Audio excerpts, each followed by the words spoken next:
और अब 24 का चौसर में बात बिहार के उस चुनावी रंग की करेंगे जिसमें आज जबरदस्त गर्मी नजर आई। एक तरफ नवादा में प्रधानमंत्री नरेंद्र मोदी ने चुनावी रैली की तो भ्रष्टाचार और परिवारवाद का मुद्दा जमकर गूंजा। बिहार में जंगलराज का किस्सा भी खूब दोहराया गया। ऐसे में लालू परिवार और मोदी की जुबानी जंग एक बार फिर तेज हो चली, क्योंकि सवाल 24 में दिल्ली की गद्दी का है और इतिहास भी इसकी गवाही देता है कि जब जब नरेंद्र मोदी पर निजी हमले हुए फायदा भाजपा को ही मिला। तो क्या वही गलती विपक्ष फिर से दोहरा रहा है या फिर मोदी के मिशन 400 के लिए इस तरह के हमले वो लगातार करते रहेंगे? देखिए, मोदी वर्सेस लालू, अब की बार कौन जीतेगा बिहार?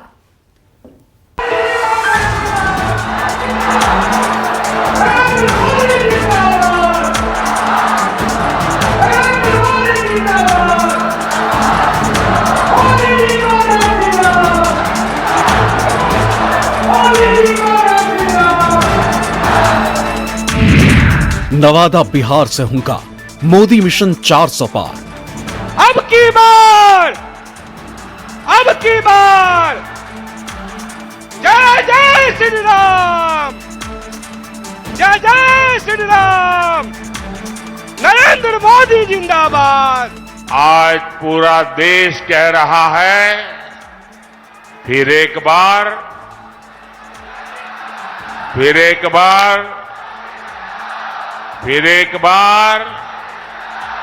आज पूरा बिहार कह रहा है, फिर एक बार। धुआंधार है मोदी का प्रचार, परिवारवाद पर फिर प्रहार। को लगता होगा, साबित सर्वे वाले कहते हैं कि भाई इस बार तो 400 पार पक्का है। सारे अखबार वाले लिखते हैं 400 पार पक्का है। सब लोग कहता है कि भी एनडीए का जय जयकार है। प्रधानमंत्री जी और भाजपा के लोग डरे हुए हैं और साइकोलॉजिकल गेम, मनोवैज्ञानिक जो है उस हिसाब का बातें जो है ये लोग कर रहे हैं कि 400 पार। पार्टी पॉलिटिक्स परिवार 24 में किसकी नैया पार? नवादा के साथ साथ पूरे बिहार में एनडीए का परचम लहराने जा रहा है। हर एक 5 साल में मोदी जी का आगमन होता है और बिहार के लिए, बिहार के अधिकार के लिए, बिहार के बेरोजगार नौजवानों के लिए आखिर मोदी जी क्या करते हैं? 72 घंटों के भीतर प्रधानमंत्री नरेंद्र मोदी एक बार फिर बिहार की धरती से गरजे। नरेंद्र मोदी जिंदाबाद। ये सारे काम हुए। कोई ये कहेगा यार मोदी जी बहुत हो गया, इतिहास में नाम हो गया, अब तो आराम करो। मेरा उनको जवाब है, मोदी मौज करने के लिए नहीं पैदा हुआ है। मोदी मेहनत करने के लिए ही जन्मा है, और वो भी 140 करोड़ देशवासियों के लिए। भ्रष्टाचार, परिवारवाद और विकास के मुद्दों पर पिछली सरकारों को घेरा। राम मंदिर, महिला किसान के मुद्दे पर विरोधियों पर जमकर निशाना साधा और बिहार की 40 की 40 सीटों पर पूर्ण विजय का सिग्नल दिया और बिहार में इंडिया गठबंधन के सारे समीकरणों को ध्वस्त करने का दावा कर दिया।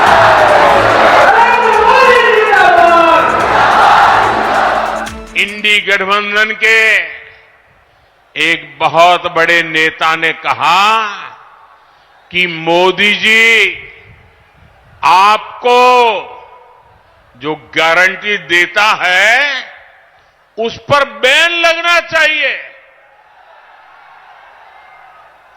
अरे इतने डर गए हो क्या? अहंकार में डूबे इंडी गठबंधन वालों को, खुद को देश का परमानेंट शासक समझने वाले इंडी गठबंधन वालों को ये समझ नहीं आएगा। साथियों, चुनाव में झूठ बोलना, झूठ बोलकर वोट लेना इंडी गठबंधन वालों की पहचान यही है। इसलिए जिस राम मंदिर के निर्माण को रोकने की कांग्रेस और आरजेडी ने बरसों तक कोशिश की, वो राम मंदिर बनकर तैयार हो गया। इनकी क्या दुश्मनी है इस देश के लोगों से? इनकी क्या दुश्मनी है प्रभु राम से? इनकी क्या दुश्मनी है अयोध्या से?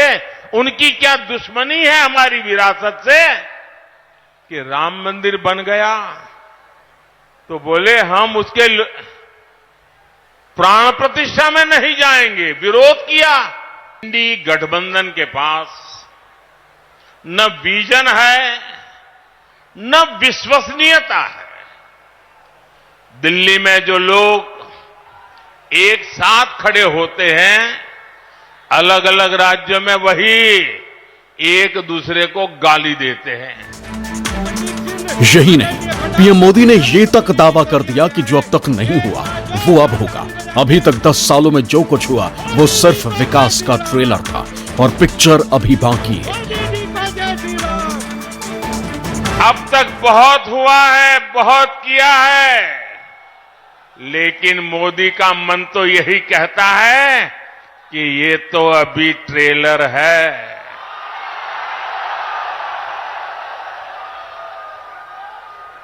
इतने से हमें रुकना नहीं है। अभी तो गाड़ी टॉप गियर में ले जाना है। अभी तो रनवे पर है, नई ऊंचाइयों को पार करना है। अभी तो बहुत कुछ करना है। बिहार में भ्रष्टाचार और जंगल राज का मुद्दा हमेशा से ही मोदी के निशाने पर रहा है और विरोधी पार्टियां पीएम मोदी के टारगेट पर। यह सब इसलिए क्योंकि बिहार के नवादा सीट इस बार मोदी के टारगेट को पूरा करने के लिए बहुत जरूरी है, क्योंकि नवादा सीट पर इस बार बीजेपी ने अपना कैंडिडेट उतारा है, जहां पहले चरण में यानी कि 19 अप्रैल को मतदान होना है। नवादा सीट पर मुकाबला बीजेपी के विवेक ठाकुर और आरजेडी के श्रवण कुशवाहा के बीच है। नवादा सीट बीते 15 साल से एनडीए के पास ही है। आपने जो ताकत दिया था पिछले 10 वर्षों में इस देश में, जो संकल्प के साथ इस भारत को खड़ा करने का, उस भारत को बढ़ाने का काम आज देश के यशस्वी प्रधानमंत्री जी कर रहे हैं। गरीबों के कल्याण के लिए आगे बढ़ाने का काम कर रहे हैं। मैं सिर्फ यही कहना चाहता हूं कि जिस तरह आदरणीय मोदी जी ने इस देश में गारंटी के तौर पर कहा है कि इस देश में जहां भी भ्रष्टाचार होगा उस भ्रष्टाचारी को जेल जाना पड़ेगा। उसी साथ ये सहयोगी हैं Congress lead government for the longest time आजादी के बाद यही लोग सत्ता में रहे। दशकों तक इनकी सरकार रही, पूर्ण बहुमत की सरकारें रही, मिलीजुली सरकारें रही। इन लोगों ने क्या कर लिया? आज जब मेरे प्रधानमंत्री बोलते हैं कि दुनिया में डंका बजता है, गलत है क्या? झुटलाएं इस बात को, बता दीजिए। यूरोप जाते हैं, ऑस्ट्रेलिया जाते हैं, न्यूजीलैंड जाते हैं, अमेरिका जाते हैं, देश का डंका बजता है कि नहीं? सिर्फ पीएम मोदी ही नहीं बल्कि इंडिया गठबंधन के सूत्रधारों में से एक रहे बिहार के सीएम नीतीश कुमार ने भी पाला बदलने के बाद लगातार लालू परिवार और तेजस्वी यादव के खिलाफ चुनावी हमले किए। इस बार भी मौका मिलते ही नीतीश बाबू खूब हमलावर दिखे। लोग जो पहले कुछ नहीं किए थे, कुछ दिन के लिए हमारे साथ आ गया था, ले आए थे, हम गलती कर से ले आए थे। अब उसके चलते जो हम काम करवाए तो दावा कर रहा है कि हम काम किए। वो क्या काम करेगा? याद करिए ना, 15 साल क्या काम किया। और यहां पर सारा काम हो रहा है। और अब हम एक बार उसको कुछ दिन के लिए लाए, फिर छोड़ दिया। हम आपको आश्वस्त करते हैं कि जो काम पास से हम लोगों ने शुरू किया, भविष्य में कभी हम लोग आपस में नहीं छोड़ेंगे। एक साथ रह करके ही आगे बढ़ाएंगे। पूरा बिहार आगे बढ़ेगा, पूरा देश आगे बढ़ेगा। लोकसभा चुनाव को लेकर बिहार में प्रचार अभियान चरम पर है। पहले चरण की वोटिंग से पहले नवादा में पीएम का दौरा 72 घंटों में बिहार की धरती पर यह दूसरा दौरा था। ऐसे में उनके तेवर तो सख्त दिखे ही, लेकिन विपक्ष ने भी पीएम पर हमला बोलने में देर नहीं लगाई।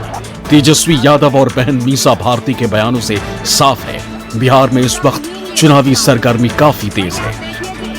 आज प्रधानमंत्री जी बोल रहे हैं कि हम लोग चुनाव जीत गए हैं, हम तो 5 साल बाद आ जाते दर्शन करने। अरे भाई, जब चुनाव आता तब दर्शन करने आते हैं। चुनाव जीत गए हैं तो आप घूम क्यों रहे हो प्रचार में? तो ये बेकार की बातें हैं, मुद्दे की बात होनी चाहिए। भ्रष्टाचार पे आज हमने ट्वीट किया है। उम्मीद है कि कम से कम उस भ्रष्टाचार पर प्रधानमंत्री जी अपनी बात को रखें। तो हमारे पास मुद्दों की कोई कमी नहीं है। अब ये देश बहुत अच्छे तरीके से देख रही है, देश की जनता, और मुझे लगता है कि इस बार मोदी जी की विदाई तय है। 10 साल 2 बार मौका दे चुकी है देश की जनता ने। क्या बिहार को उन्होंने दिया है? कोई कल कारखाने यहाँ पे लगवाए हैं? पलायन क्या रुका है? तो ये प्रश्न जनता आज पूछ रही है। नवादा लोकसभा क्षेत्र बिहार का सबसे दक्षिणी क्षेत्र है। इसकी सीमा झारखंड से लगती है। ऐसे में नवादा में जीत के लिए एनडीए से लेकर इंडिया गठबंधन तक हर कोई जोर आजमाइश कर रहा। पिछले कुछ समय से इस सीट पर एनडीए का दबदबा रहा। इसलिए अगर नवादा के जातीय गुणागणित पर नजर डाले तो तस्वीर बहुत हद तक साफ हो जाएगी। नवादा सीट का चुनावी इतिहास भी बहुत दिलचस्प रहा।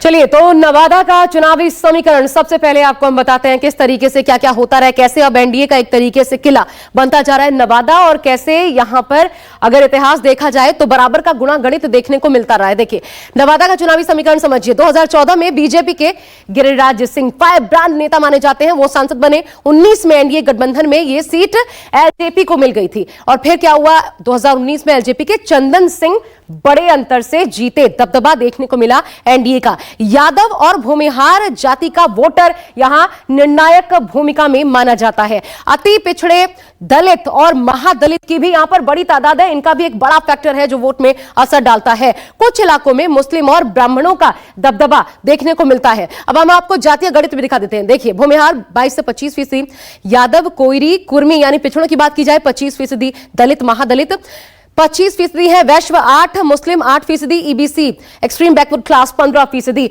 यह हो गया जातीय गणित नवादा का। इसके अलावा पुरुष वोटर्स की अगर हम बात करें 10,42,312, महिला वोटर्स देखिए 9,61,042, थर्ड जेंडर यहां पर 150 है। इसके अलावा 20,03,504 कुल मिलाकर के मतदाताओं की संख्या है नवादा में। अब आइए यहां से आगे बढ़ते हुए आपको दिखाते हैं 17 बार 18वीं लोकसभा के लिए इस बार चुनाव हो रहा है। 17 बार लोकसभा चुनाव में किसका कब कब दबदबा रहा है। कांग्रेस 6 बार जीती है, बीजेपी 4 बार, आरजेडी 2 बार, अन्य 5 बार। तो यहां आप अगर कांग्रेस आरजेडी को जोड़ दे तो 8 हो जाता है, और 5-4 ये 9 हो जाता है। यानी कि कुल मिलाकर के यहां की फाइट इंडिया और एनडीए के बीच बराबर की नजर आती है। इस लिहाज से कितनी बार कौन जीता है, क्योंकि दोनों धड़ों को जीत और हार मिलती रही है, लेकिन हाल के दिनों में यहां पर एनडीए का दबदबा रहा है। और इसी समीकरण के चलते बार बार यहां की चुनावी फाइट हर बार इंटरेस्टिंग होती नजर आती है।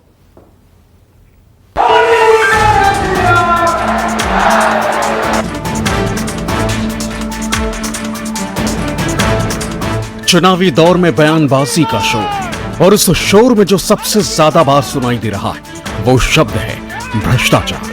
खासकर पीएम मोदी भ्रष्टाचार को मुद्दा बनाकर विपक्ष पर ताबड़तोड़ हमला कर रहे हैं। पूर्व में राजस्थान में रैली हो या पश्चिम में बिहार में जनसभा हो, पीएम बार बार भ्रष्टाचार का मुद्दा दोहरा रहे हैं और विपक्ष की कमजोर नब्ज को दबा रहे हैं। इंडी गठबंधन यानी भ्रष्टाचारियों का ठिकाना। इंडी गठबंधन यानी देश विरोधी नफरती ताकतों का ठिकाना। आप इनके बयान देख लीजिए। इंडी गठबंधन वाले सनातन धर्म को समाप्त करने की बात करते हैं। विपक्ष के लोग गठबंधन बनाकर भ्रष्टाचारियों को छुड़ाने की रैली तो कर रहे हैं, और हालत देखिए, दो खेमे, दोनों के विचार देख लीजिए। मैं कहता हूं भ्रष्टाचार हटाओ, वो कहते हैं भ्रष्टाचारी बचाओ। प्रधानमंत्री नरेंद्र मोदी ने जब बिहार के नवादा में चुनावी रैली को संबोधित किया, इंडिया गठबंधन पर निशाना साधा, तो इससे ठीक पहले राष्ट्रीय जनता दल के अध्यक्ष लालू प्रसाद यादव के बेटे तेजस्वी यादव ने ऑनलाइन चौपाल लगाई, जिसमें उन्होंने प्रधानमंत्री मोदी से 10 सवाल पूछे। तेजस्वी ने सोशल मीडिया एक्स पर पीएम से यह सवाल किए हैं कि वो बीजेपी के इंस्टीट्यूशनल, ऑर्गेनाइज्ड और सिस्टमैटिक करप्शन को छिपाने के लिए हमेशा विपक्ष और विपक्षी नेताओं को ही भ्रष्टाचारी तथा घोटालेबाज क्यों बताते रहते? पीएम बताएंगे कि कैसे विपक्ष के सभी कथित भ्रष्टाचारी नेताओं ने सीबीआई, ईडी, आईटी की मदद से बीजेपी ज्वाइन की। पीएम बताएंगे कि कैसे और क्यों कथित विपक्षी भ्रष्टाचारी कमल छाप साबुन से नहाने एवं नारंगी वॉशिंग मशीन में धुलने के बाद बेईमान, भ्रष्ट और नाकारे से ईमानदार, कर्मठ व सुयोग्य बन सभी केसों से बरी हो जाते हैं। पीएम बताएंगे कि जांच एजेंसियों की मदद एवं छापे के बाद इलेक्टोरल बॉन्ड्स के जरिए कैसे और क्यों बड़ी कंपनियां हजारों करोड़ बीजेपी के खाते में डालती हैं। पीएम बताएंगे कि कोई भी विपक्षी नेता कितना भी ईमानदार, नौकरीदाता, समतावादी, लोकतांत्रिक, लोकप्रिय, सच्चा, अच्छा और परिणाम उन्मुखी हो, लेकिन प्रधानमंत्री जी उसे बेईमान, भ्रष्ट, निकम्मा और बुरा क्यों बताते रहते।